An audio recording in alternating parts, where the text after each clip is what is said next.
Em 1940, em meio ao silêncio brutal da União Soviética, 5 prisioneiros foram escolhidos para um experimento que jamais deveria ter existido. O objetivo era simples: manter seres humanos acordados por 30 dias consecutivos. O resultado não foi humano. Antes de continuar, eu preciso te avisar. Essa história pode ser apenas uma creepypasta, ou pode ser algo que foi apagado, porque alguns documentos simplesmente desapareceram. E o mais perturbador não foi o que aconteceu lá dentro, foi o que aconteceu quando abriram a porta.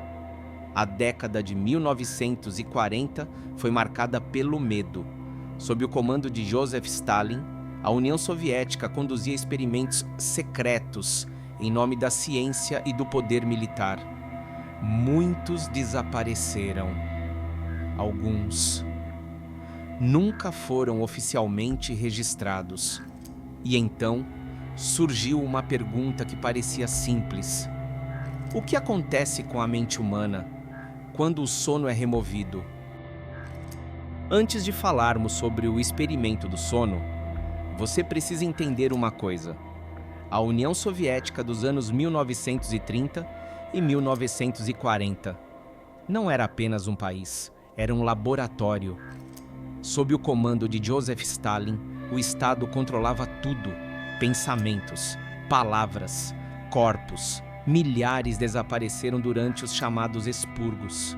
E muitos desses desaparecimentos não foram execuções, foram realocações para instalações que oficialmente não existiam. Durante a Segunda Guerra Mundial, a ciência se tornou arma.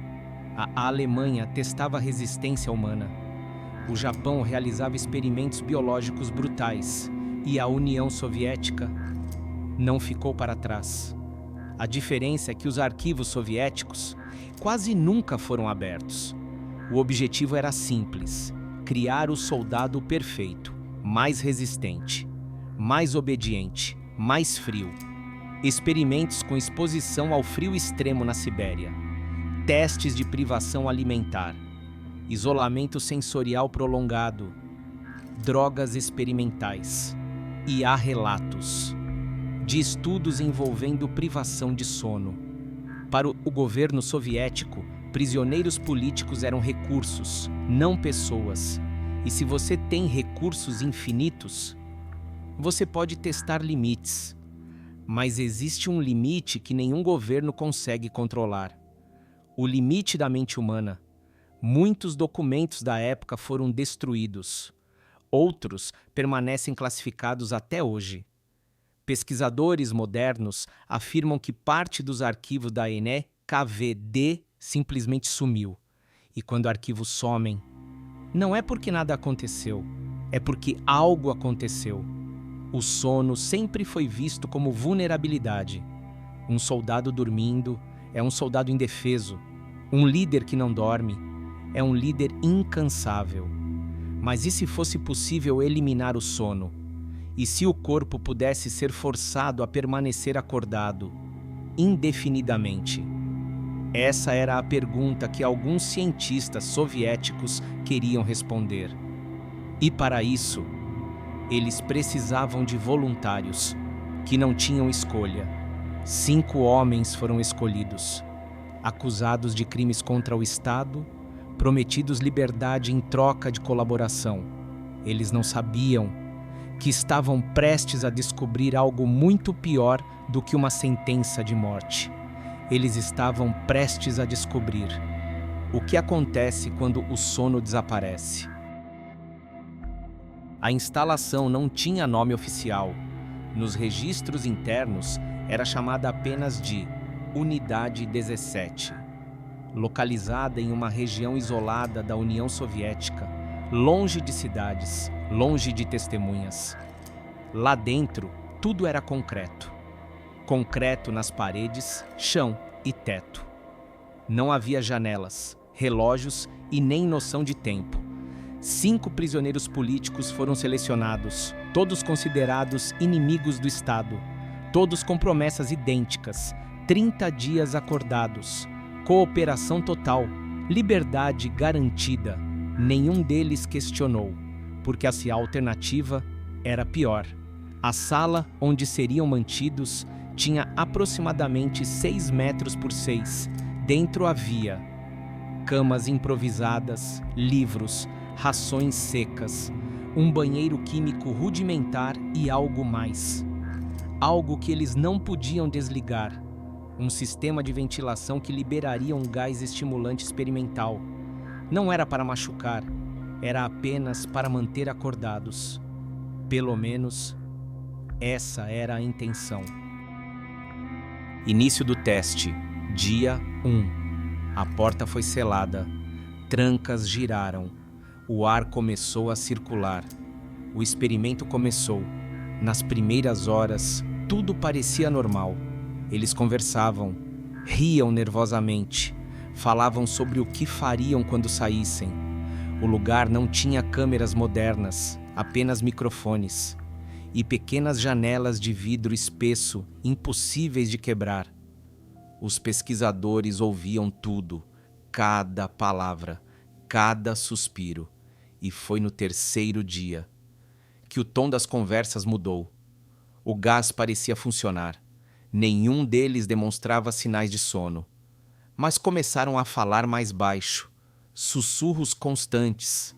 Eles se aproximavam das paredes, como se temessem que alguém estivesse ouvindo, e estavam. No quarto dia, a conversa deixou de ser sobre liberdade. Passou a ser sobre traição. Um deles acusava o outro de colaborar com o governo. Outro dizia ouvir sons no sistema de ventilação, sons que não vinham deles. Mas havia algo estranho nos registros de áudio desse dia. Algo que os próprios cientistas não conseguiram explicar. Em determinados momentos, havia 6 vozes. O corpo humano começa a falhar após 72 horas sem dormir. Alucinações visuais, confusão mental. Mas eles não estavam apenas confusos. Estavam acelerados, pupilas dilatadas, movimentos bruscos, risadas fora de contexto. Um deles ficou parado encarando a parede por horas, sorrindo. No final do 5º dia, algo aconteceu. Todos os 5 pararam de falar ao mesmo tempo. Nenhum som, apenas o som do sistema de ventilação. Os pesquisadores pensaram que o equipamento de áudio havia falhado, até que um deles se aproximou do vidro de observação e percebeu que eles estavam olhando diretamente para a janela. Todos os 5, em silêncio. No 6º dia, os gritos começaram. Às 3h17 da manhã, um dos prisioneiros começou a gritar. Não era um grito comum, não era dor, não era pedido de ajuda, era contínuo, ininterrupto, como se o ar dentro do pulmão nunca acabasse. Ele correu pela sala, batia contra as paredes, arranhava o concreto até os dedos sangrarem. Os outros 4 não tentaram ajudá-lo. Não tentaram contê-lo, apenas observavam, como se estivessem esperando algo. Após 3 horas, a voz falhou, as cordas vocais se romperam, o grito virou um som úmido, depois, nada, mas ele continuava abrindo a boca, continuava tentando gritar, sem som, e foi nesse momento que os outros começaram a sussurrar novamente. O comportamento mudou drasticamente. 2 começaram a rasgar livros, não por raiva, mas para mastigar as páginas. Outro se aproximou do vidro, ficou parado, olhando, sorrindo lentamente, sem piscar. No 9º dia, todos começaram a gritar, ao mesmo tempo, sem coordenação, sem motivo aparente. Era como se algo invisível tivesse atravessado a sala. Os microfones saturaram, os pesquisadores recuaram e então o silêncio voltou. Mas não era o mesmo silêncio. Era denso, pesado, como se algo estivesse respirando, junto com eles. No 10º dia, eles pediram algo. Não era água, nem comida e nem liberdade. Eles pediram que o gás nunca fosse desligado. 15 dias sem dormir, e eles ainda estavam vivos. Mas os pesquisadores já não tinham certeza se ainda eram humanos. Os microfones captavam algo estranho. Não eram conversas, eram sussurros fragmentados, repetitivos, como se estivessem falando com alguém que não estava na sala. A comida já não era tocada, o chão estava manchado e o cheiro que saía pelo sistema de ventilação não parecia normal. Um dos pesquisadores sugeriu encerrar o experimento. Outro discordou, dizendo: se eles sobreviverem até o dia 30, isso mudará tudo. Mas algo dentro da câmara mudou naquela noite.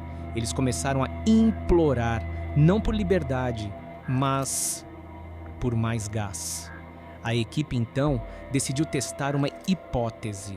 Desligaram o gás. Silêncio imediato.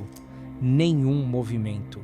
Nenhum som foi ouvido durante horas, até que um deles se aproximou da porta de aço e falou com uma voz rouca demais para alguém que ainda estivesse vivo: nós ainda estamos aqui, não nos tirem disso. Na manhã seguinte, eles decidiram abrir a câmara, e o que estava esperando do outro lado da porta não era mais um experimento científico. As trancas giraram lentamente. Ninguém falava, nem mesmo os soldados. Quando a porta se moveu, o ar que saiu da câmara era pesado. O que viram lá dentro não era o que esperavam. A sala estava diferente, desorganizada. As camas haviam sido movidas, as paredes estavam marcadas. Mas o mais estranho era o silêncio. 4 deles ainda estavam de pé. O 5º não respondia, e então um dos sobreviventes falou: vocês não deveriam ter desligado. Não havia gritos nem desespero. Havia algo pior: aceitação. Os médicos tentaram se aproximar, mas perceberam algo incomum. Eles não pareciam cansados. 15 dias sem dormir, e ainda estavam alertas, atentos, observando cada movimento do lado de fora, como se estivessem avaliando os observadores, como se o experimento tivesse mudado de lado. Um dos cientistas perguntou: o que vocês querem? A resposta veio quase sussurrada: continuar. Naquele instante, ficou claro que aquilo já não era apenas um teste científico. Algo havia mudado. Não no laboratório, mas dentro deles. E talvez dentro de qualquer pessoa privada do sono por tempo suficiente. Depois que a porta foi aberta, não havia mais como fingir que tudo estava sob controle. Os 4 sobreviventes permaneciam na sala, calmos, observando. Nenhum tentou fugir, nenhum tentou atacar. Eles apenas esperavam. A ordem veio de cima. O experimento deveria ser encerrado imediatamente. Documentos seriam destruídos, relatórios arquivados, equipe redistribuída, como se nada tivesse acontecido. Mas havia um problema. Os sobreviventes se recusavam a sair da câmara. A equipe médica sugeriu sedação, mas ao ouvirem isso, pela primeira vez eles demonstraram medo, não de soldados, não de punição, era o medo de dormir. Foi nesse momento que um dos pesquisadores percebeu: eles não estavam lutando contra o experimento, estavam lutando contra algo que sentiram quando quase adormeceram. A decisão foi rápida, sem anúncio formal. A câmara foi isolada novamente, e desta vez não houve promessa de liberdade. Os registros oficiais terminam ali, sem explicação e sem conclusão. Não há relatório público sobre o que aconteceu depois, nenhum nome confirmado, Nenhuma prova concreta, apenas uma história que surgiu décadas depois, na internet. Mas afinal, o experimento russo do sono realmente aconteceu? A história começou a circular na internet por volta de 2010, publicada em fóruns de terror e posteriormente arquivada na Creepypasta Wiki. Não há documentos oficiais comprovando que esse experimento existiu, nenhum registro histórico confirmado, nenhum arquivo militar liberado, nenhuma evidência concreta, e ainda assim, ela continua sendo uma das creepypastas mais famosas da internet. Por quê? Porque mistura 3 elementos poderosos: medo da privação de sono, experimentos secretos da era soviética, a ideia de que governos escondem informações quando algo parece possível, mesmo sem provas. Nossa mente completa o resto, e talvez seja exatamente por isso que essa história nunca desaparece. O experimento russo do sono pode não ser uma história real, mas o medo que ele provoca é. A privação de sono realmente afeta o cérebro. Experimentos secretos realmente aconteceram ao longo da história, e o mistério sempre encontra espaço quando faltam respostas. Talvez essa seja apenas uma creepypasta, ou talvez seja uma metáfora sobre os limites da mente humana, sobre o que acontece quando ultrapassamos o ponto de ruptura. E agora eu deixo a pergunta para você: se alguém oferecesse poder, produtividade infinita, consciência constante, mas exigisse que você nunca mais dormisse, você aceitaria? Se você gosta de histórias como o experimento russo do sono, creepypastas perturbadoras, mistérios históricos, teorias da conspiração e relatos que misturam ficção e realidade, inscreva-se no canal, porque aqui nós exploramos o que parece impossível. Até a próxima história.